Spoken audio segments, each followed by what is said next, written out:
자리에 앉으세요.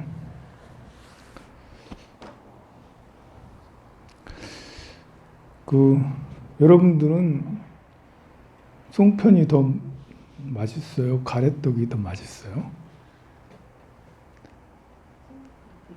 송편이 더 맛있죠, 그죠? 추석날에는 송편이 더 맛있지 뭐. 평상시에는 뭐가 더 맛있어요? 그래도 송편이 맛있어요? 이렇게 떡을 해보면 제일 인기가 많은 게 가래떡하고 절편이더라고요. 절편이 더 맛있어요? 가래떡이 더 맛있어요? 절편 사실 똑같은데 그게 기계에 넣는 기계는 똑같은데 나올 때 틀만 달라서 그런 건데 절편이나 가래떡이나 똑같은데 예. 오늘 제가 가래떡을 했어요. 잔뜩 했어요. 뭐 이렇게 한 쌀 3포 정도는 했을 거예요. 4포 했나? 하여간 많이 했어요. 이제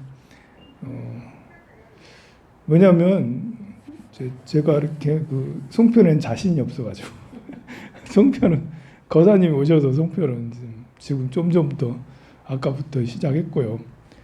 그래서 가래떡이라도 잔뜩 해가지고 줘야겠다 이제. 제가 어제 게시판에도 떡 받으러 오시라고 그랬는데요. 오늘 아침에도 문자가 보낼 거예요. 그래가지고 떡 받으러 올 사람 별로 없을 것 같아가지고 그래가지고 아니 좀 제발 좀 많이 와서 좀 받아가라고.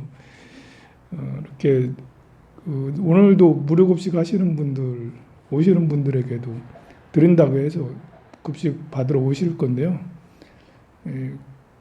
부족해도 괜찮으니까 그때 또 뭐 하면 되잖아. 9시 10시에 또 떡을 다 하면 되니까요. 많이 좀 오셔서 가져갔으면 좋겠구만. 이렇게 점점 제가 왜 이렇게 나눠주는 데 집착을 하냐면 이렇게 세상이 너무 각박해서 점점 이렇게 공짜는 없다. 이제 다 비용을 지불하고 뭐 다 해야 되는 것 같고 또 이렇게 내 것이 아닌 다른 사람한테 뭐 받는 것을 다 좀 각박해서 이제 우리 절이라도 이렇게 뭔가 푸짐하게 많이 해서 너도 나도 받아가고 가져갈 수 있도록. 그래서 항상 제가 떡이 나중에 이렇게 부족하면 내가 자책해요. 더 만들었어야 되는데. 우리 보살님들은 누군가 잔뜩 가져가는 사람이 있다. 어디 오늘 누구가 있다. 어떤 거사님 누가 있다. 이렇게 하는데 뭐 많이 가져가면 얼마나 가져가겠습니까? 더 많이 만들지 않은 내가 잘못이지. 그래 설날도 추석날도 전날에 이렇게 떡을 잔뜩 해서 누구라도 이렇게 울산에 오셨던 분들이라면 받아가고 그렇게 하면 참 좋겠어요. 우리 절의 신도라면 더더욱더 그렇고 황룡사 다니면 황룡사 특혜를 받아야지. 황룡사 다니면 황룡사 특혜가 그래도 제일 좋은 게 이제 법을 잘 받으면 제일 좋죠, 그죠? 법을 부처님의 가르침을 잘 받아서 쓰면 제일 좋은데 그래서 매일 아침마다 문자를 이렇게 드리는 것도 이렇게 법을 잘 받아서 하시라고.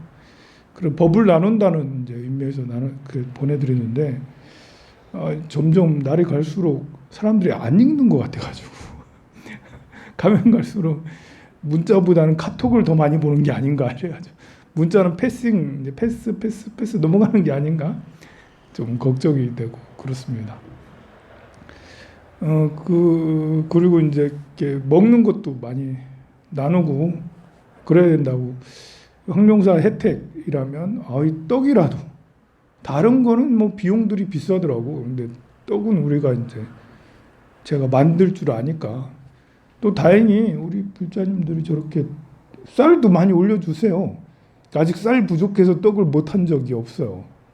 그래가지고 저렇게 고마운 분들이 많아서 쌀이 있는 거 다 써야지 이러면서 이제 그래가지고 많이 앞으로도 할 테니까요. 걱정하지 마시고 가져가시기 바랍니다. 요즘에 이제 이렇게 지난 이제 그 작년 2월 달에 코로나가 생긴 이후로 미국에는 이렇게 엄청난 자금을 풀어서 계속해서 국채를 사주고 또 이렇게 모기지채를 사주고 계속 그랬는데요. 들어보니까 어떻게까지 했냐면 우리나라가 지금 이제 이렇게 그 자영업자에게 얼마 주고 또 국민들한테 지원금 얼마 주고 이렇게 하고 있잖아요. 거기에 반대하는 사람들도 있을 텐데요. 또 이렇게 찬성하는 사람들도 있고 뭐 몇 년 전만 해도 꿈도 못 꿨죠. 나라에서 뭐 이렇게 전 국민을 상대로 지원금을 받는다라는 것은 꿈도 못 꿨는데요. 미국은 어떤 시기였냐면 우리보다 더 많이 줬지만 가게들한테도 전액 보상을 해준 거예요. 만약에 내가 성남동에 이렇게 아이스크림 가게를 하고 있어. 그럼 매출이 한 달 매출이 1,000만 원이라면 이제 코로나 때문에 문 닫았잖아요. 그럼 매출이 제로가 되잖아요. 그런데 정부에서 매출까지 1,000만 원까지 다 지원을 해준다면 여러분들 좋겠어요? 안 좋겠어요? 한 달 동안 문 닫고 가만히 있었어. 근데 작년 매출이 작년 5월 달 매출이 1,000만 원이었는데 올해 계속 쉬었는데 매출만큼 전액을 미국은 그렇게 보상을 해줬다라는 거죠. 우리나라는 할 수가 없어요. 말도 안 되잖아요, 그죠? 아니 이 순이익도 아니고 순이익도 나라에서 보존하는 것도 대단한 건데 매출 전액을 보존해 주는 거는 야 이거는 듣도 보도 못하는 이런 거. 미국이 그랬다고요. 미국이 우리나라가 그렇게 하자는 게 아니고 이거는 너무한 거 아닌가? 너무 과하지 않은가? 그렇게까지 지금까지 해왔다라는 거죠. 그래도 매출이 뭐 이렇게 100만 원, 200만 원 하는 데는 뭐 이렇게 그렇다지만 어떤 가게에서는 매출이 억대가 되기도 하잖아요. 1년 매출이 뭐 10억, 뭐 60억 이런 데도 있을 수 있잖아요. 그것까지 다 나라에서 보존을 해줬대. 야, 너무 대단하지 않아요? 어마어마한 거죠. 그러니까 몇 조 달러를 계속해서 이렇게 그 보전을 몇 조 달러를 계속 국채를 사주고 뭐 해주고 해줬다라는 것이 이해가 가는 거지. 그렇게까지 해줬으니까. 야, 이거는 미국이 아니면 할 수 없는 세계 어느 나라에도 할 수 없는 일인데 미국은 왜 또 가능한 거지? 이거는 이제 그 기축 통화를 달러로 쓰기 때문에 그럴 수 있다. 그것만 가지고는 이해가 안 되는 거죠. 이거는 이제 이런 사실들이 전 세계에 알려지고 전 세계 사람들이 가만히 듣고 있으면 야 이건 뭔가 이상하지 않아? 미국에서 그렇게 달러를 찍어서 계속 나눠주는 거는 어찌 보면 전 세계의 그런 사람들의 피땀을 알게 모르게 쭉 빼가지고 피를 뽑는 거랑 다르지 않다고 저는 생각을 해요. 이건 위험한 짓이니까. 뭐 미국이 그래서 이제 뭐 코로나 위기를 그렇게 해가지고 돈을 많이 풀어서 더 나빠지지 않게 했다라는 공도 있죠, 미국이. 만약에 이제 이렇게 코로나 때문에 이렇게 한 달, 1년 뭐 정지시키고 모든 것이 스톱되고 그랬으면 전 세계가 폭동이 굉장하겠죠. 그런데 미국이 양적 완화를 해서 그렇게 많이 돌 풀고 또 유럽도 그렇게 많이 풀고 우리나라도 이제 그만큼 못하지만 풀고 이렇게 해서 이렇게 어떤 폭동까지 가지 않고 그 위기를 잘 넘기고 또 그래서 경제를 다시 성장시키는 그런 이제 장점도 있는가 하면 가만히 또 생각을 해보면 이 상태로 그렇게 가는 거는 너무 위험하지 않은가. 또 기분 나쁘잖아. 미국만 그러고 있다는 게. 미국에 태어나면 무슨 신이 내린 자식이에요? 왜 그래요? 그런 것은 좀 그렇고요. 어쨌든 그래도 공도 있고 또 미래 불안함도 있죠. 계속 그런 식으로 한다고 하고 있으니까요. 이제 중국도 이제 위태위태하고 제가 중국 이제 공동부유 얘기를 하면서 시진핑 정책에 대해서 여러 번 설명을 드렸잖아요. 이제 이렇게 그런 정책 때문에 이제 위기들이 하나씩 나타나기 시작해요. 중국의 이제 최대 부동산 업체인 헝다그룹이 있거든요. 헝다그룹, 헝다 자동차도 있고 헝다 건강보험 이런 것도 많이 있는데 헝다그룹이라고 항대예요. 한문으로 항대그룹인데요. 이 헝다그룹이 중국에서 두 번째로 제일 큰 부동산인데 빚이 350조를 부채를 지고 있다라고 그래요. 부채가 350조야. 우리나라 삼성전자가 시총이 400조 좀 넘거든가 그렇거든요. 근데 시총이 400조, 삼성전자 세계에서 제일 큰 기업 중에 하나잖아요. 근데 이 헝다그룹의 빚이 350조야. 이게 이제 부동산 개발하고 그러니까요. 땅 사가지고 이렇게 건물 짓고 아파트 짓고 막 이런 거거든요. 오피스텔 짓고 아파트 짓고 막 이런 사업을 해왔던 거예요. 중국이 공동부유 정책을 발표하면서 그 전부터지만 부동산 가격이 폭락하고 있어요. 계속해서 부동산 가격이 내려가고 있어요. 여러분들 우리나라의 상상을 한번 해볼까요? 부동산 가격이 내려간다. 점차로 내려간다. 내려가기만 해도 사실 문제예요. 그죠?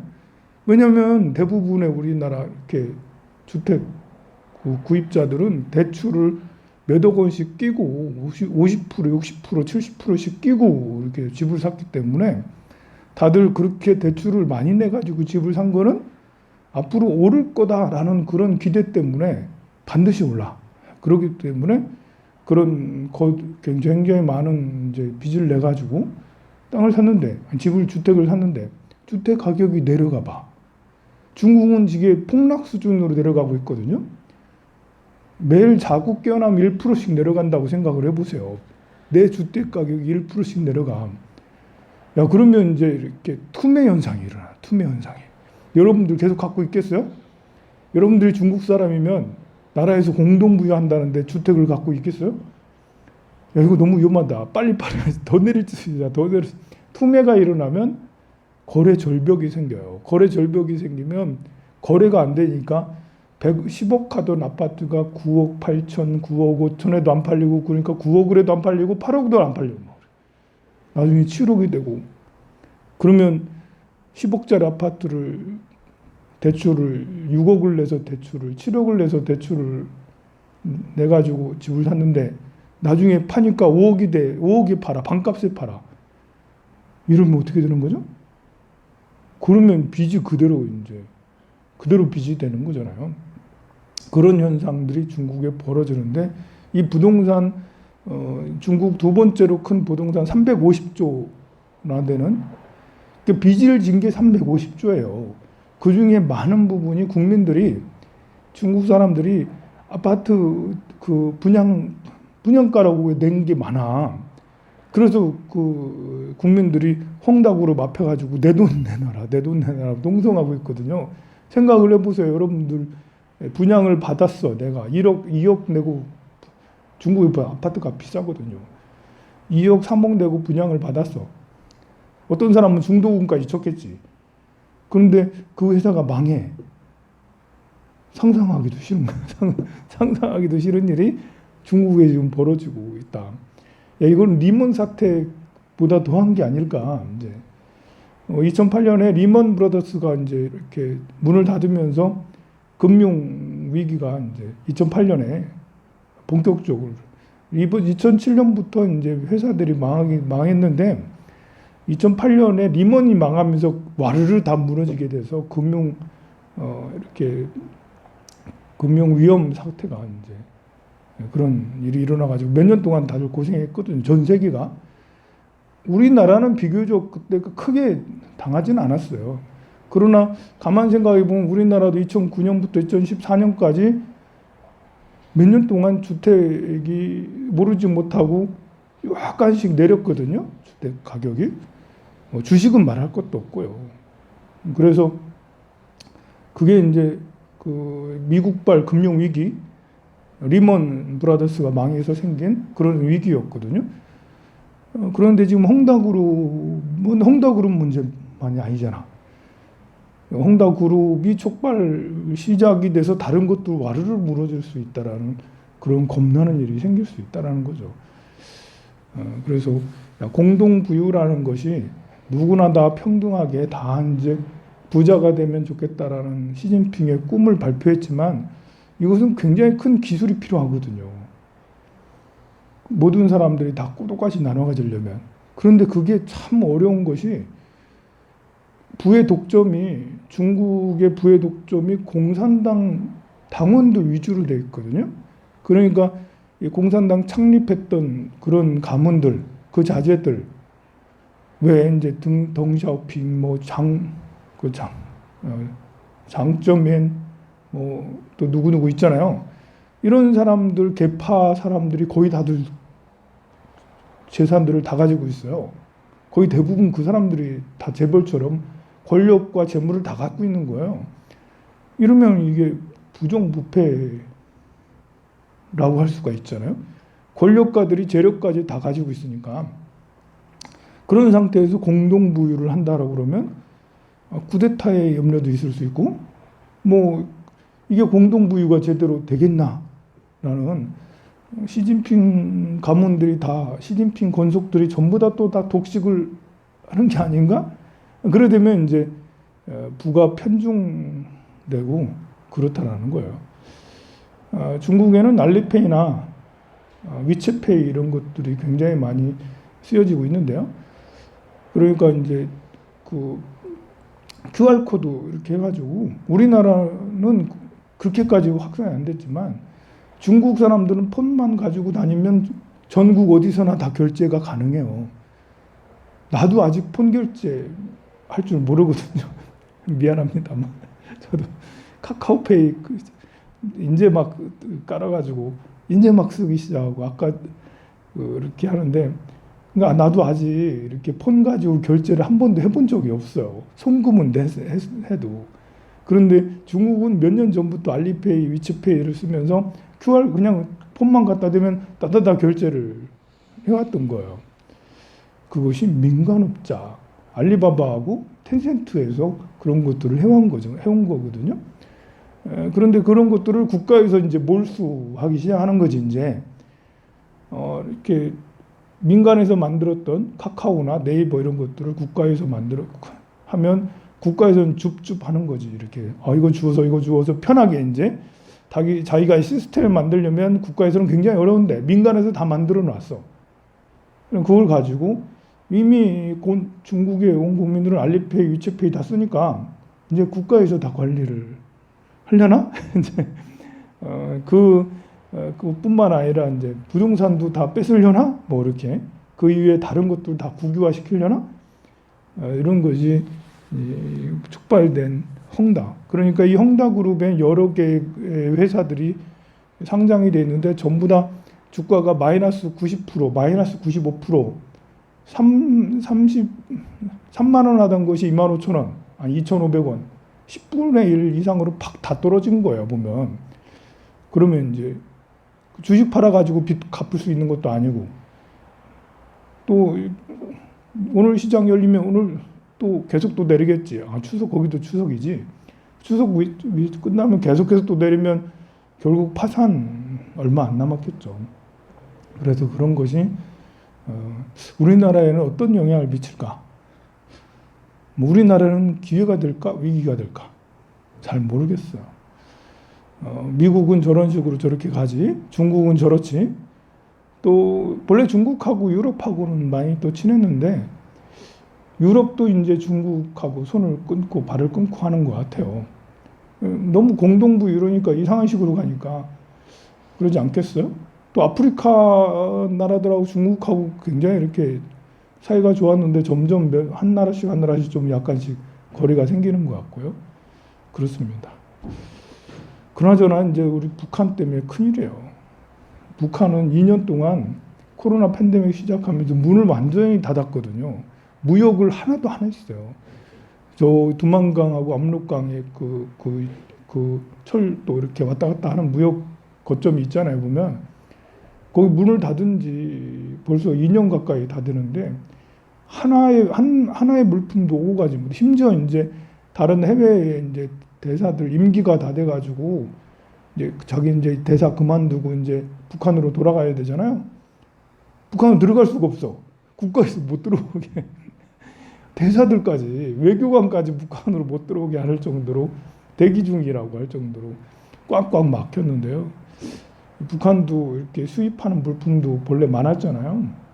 그리고 러시아 가서 외화벌이 국민들 외화벌이 많이 해왔고 중국에 가서 외화벌이 해오고 뭐 막 그렇게 했는데 다 끊겨가지고 야 북한은 어떻게 먹고 사나 이제 우리나라는 이제 코로나를 의외로 세계에서 제일 잘 이렇게 극복한 나라 중에 하나죠. 물론 이제 서민들은 자영업자들은 거의 뭐 폭망 수준이긴 하지만 이렇게 그 월급 받는 사람들은 대기업에 종사하는 사람들은 보너스 더 많이 받고 실적이 더 좋고 막 이러니까 뭐 이렇게 뭔가 좀 불균형스럽긴 하지만 그래도 이런 팬데믹 상황을 잘 극복을 하고 경제 이렇게 수출 금액도 역대 최다로 계속해서 올라가고 있죠.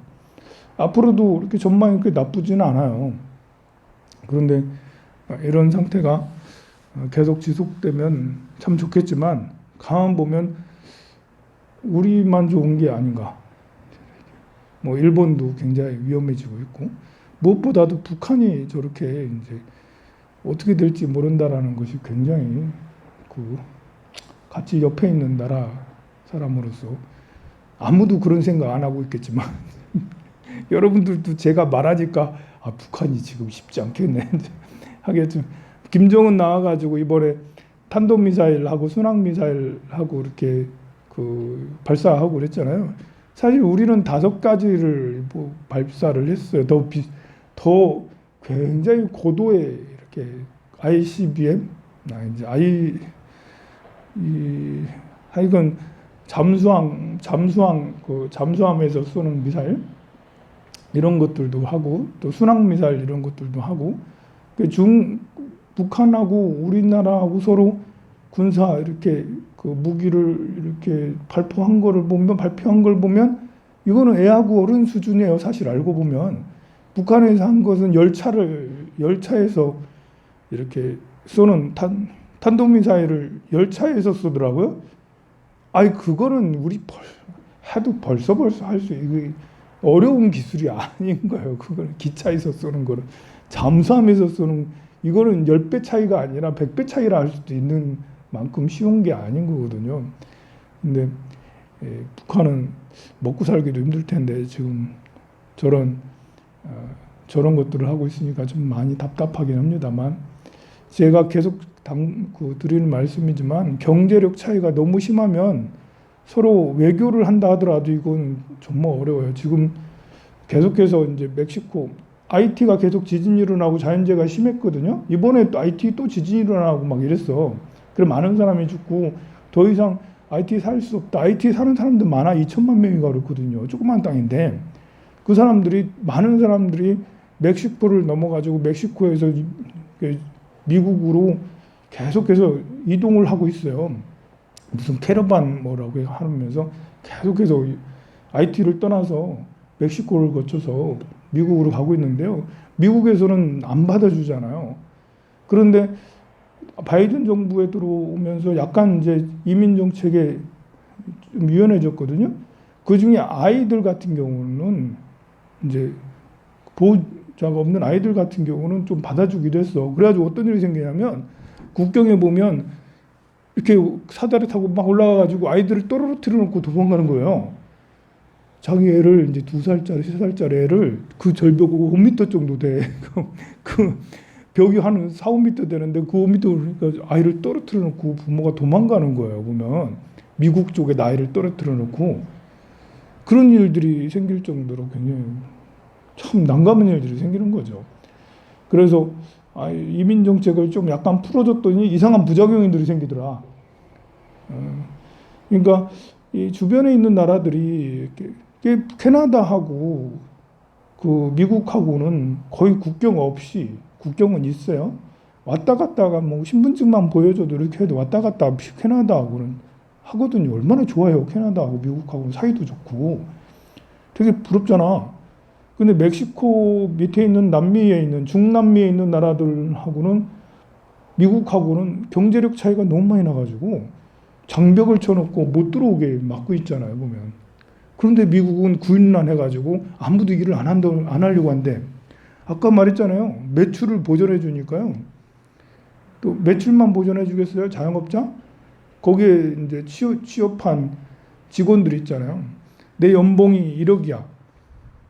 연봉 1억을 다 국가에서 지원을 해준다라는 거죠. 거기다 특별 지원, 재난지원금 또 주고. 그러니까 이제 사람들이 배가 불러가지고 놀면서 월급은 받을 대로 다 받고, 이제 팬데믹이 이제 지나고 새로 일자리 나와서 호텔 뭐 레스토랑 일을 해야 되는데 레스토랑 업주 사장님은 제발 좀 나와서 좀 일 좀 해주세요 하는데 아무도 일을 안 해. 조금 더 이따 갈게요. 그래 임금이 계속 올라요. 임금이 뭐 시급이 2만 원 하던 것이 2만 5천 원, 3만 원 계속 올라가는 거예요. 이게 보면. 그래가지고 야, 참 미국 자체에서는 구인난, 사람이 없어서 일할 사람이 없어서 난리인데 사실은 미국에 들어오려고 하는 사람은 그릇도 많아. 아, 참으로 난감은 어렵습니다. 우리도 미국하고 캐나다처럼 남과 북이 그러면 좋겠어요.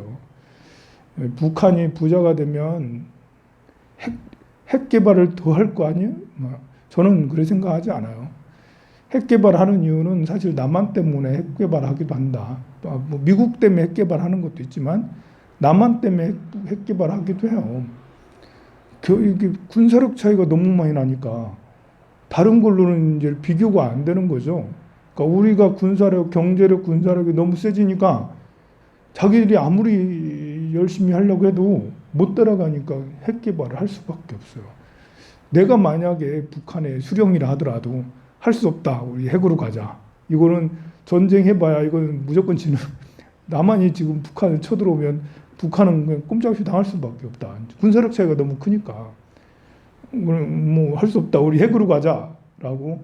그러니까 이렇게 우리 입장에서는 저놈들이 핵을 자꾸 하니까 저 뭐야 이렇게 하지만 북한 입장에서는 다른 길이 없는 거예요. 그래서 북한 편드는 건 아니고 그렇다고요. 성불하세요. 떡 많이 받아가세요.